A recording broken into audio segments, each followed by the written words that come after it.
Bonsoir à tous. Je m'appelle donc Marie-Sophie et j'ai 50 ans passés. Un jubilé, quoi, déjà. Et l'histoire que je vais vous raconter remonte à assez longtemps, plus de 40 ans. J'avais, je sais pas quel âge vous avez, les jeunes filles devant, mais voilà. Non, j'étais plus petite que vous encore, j'avais entre 8 et 10 ans. Et voilà que dans ma situation, nous habitions à Dijon et j'étais dans une école qui s'appelait Sainte-Ursule et il y avait des religieuses il y avait déjà 68 qui étaient passées, on les appelait les bonnes sœurs. Et il n'y en avait pas beaucoup et il y en avait une en particulier qui s'appelait Sœur Marie-Pauline.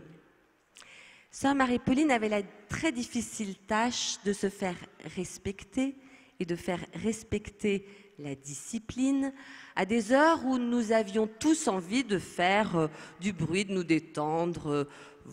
Voilà, on avait besoin. C'était les récréations, c'était la cantine, c'était voilà. Et il se trouve que cette sœur, eh bien, le Seigneur l'avait faite toute petite. Mais quand je dis petite, j'avais l'habitude de dire, elle est haute comme 3 pommes à genoux. Alors, des pommes, c'est déjà pas très...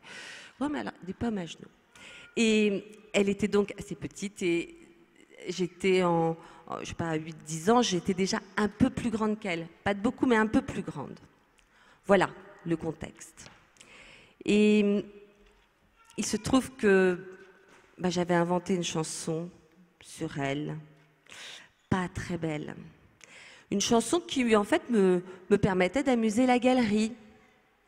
Cette petite sœur qui devait nous surveiller et qui avait tellement peu d'autorité qu'elle était obligée de prendre un sifflet à la cantine pour se faire écouter, voilà que moi, je me moquais d'elle et j'avais inventé une chanson qui valait pas tripette, mais qui était pas bien jolie. C'était une chanson que j'ai décidé de ne pas vous chanter maintenant parce que je préfère l'oublier, mais qui était un peu stupide, qui jouait autour des maripots, quelque chose, voilà, des allitérations en pot. Bon, pas génial. Voilà, et donc, voilà qu'un jour, nous étions donc après la cantine et on descendait des escaliers dans l'école, je me souviens très bien, et j'étais parmi la fin des élèves. Et donc un escalier, ça fait un angle, normalement. Et je chante la chanson et je fais rire la galerie. On est bête à un certain âge, mais on est bête. Et donc je fais rire la galerie, moi c'était tout ce qui m'intéressait en fait. Et les autres jeunes autour de moi rigolent et je me rends compte que les rires s'arrêtent au fur et à mesure qu'on descend l'escalier. Mais j'ai pas le temps de réaliser que quand j'ai tourné l'escalier, qui était en bas de l'escalier et qui me regardait avec des yeux noirs? Sœur Marie-Pauline, l'héroïne de cette horrible chanson. Là, j'en menais plus large. La galerie, c'était fini. Et là, c'était moi l'héroïne de l'histoire, mais dans un très très mauvais sens. Et voilà que la sœur ne me gronde pas tout de suite, indépendamment de ce regard qui en disait long. En revanche, elle me donne rendez-vous pour juste avant la rentrée des classes. Comme ça, j'avais bien le temps d'avoir une récréation formidable, détendue, zen. J'avais le temps de réaliser ce que j'avais fait. Et je peux vous dire que vraiment, mais vraiment, dans mon cœur d'enfant, pas très maline, là, j'étais très très mal. À ces âges-là, on s'imagine, d'abord maman va le savoir. Alors maman va le savoir, c'était terrible.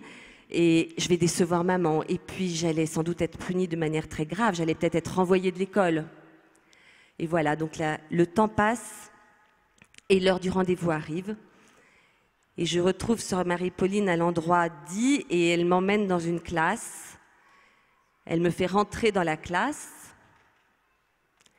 Elle ferme la porte et me tourne donc le dos pour se retourner vers moi. Et moi, je sais que la sentence va tomber. Et là, elle ouvre grand ses bras et elle me dit « Allez, on fait la paix. On s'embrasse ?» On s'embrasse? Je l'ai embrassée. Et voilà, j'étais toute heureuse, j'étais libérée. L'histoire est un peu courte, vous ne trouvez pas? Voilà, c'est la fin du premier acte. Après, j'ai continué ma vie. J'ai grandi en faisant des bêtises, en ayant des joies, voilà, en se construisant comme tout être humain. Et puis j'ai eu la chance d'avoir toujours la foi, mais cette foi, elle a grandi au fur et à mesure que j'allais dans des foyers de charité, à Paray, faire des pèlerinages, et puis aussi au fur et à mesure des épreuves de la vie. Et puis des épreuves, il y en a eu comme il y en a dans toute vie. Puis il y a eu des pardons très difficiles à donner.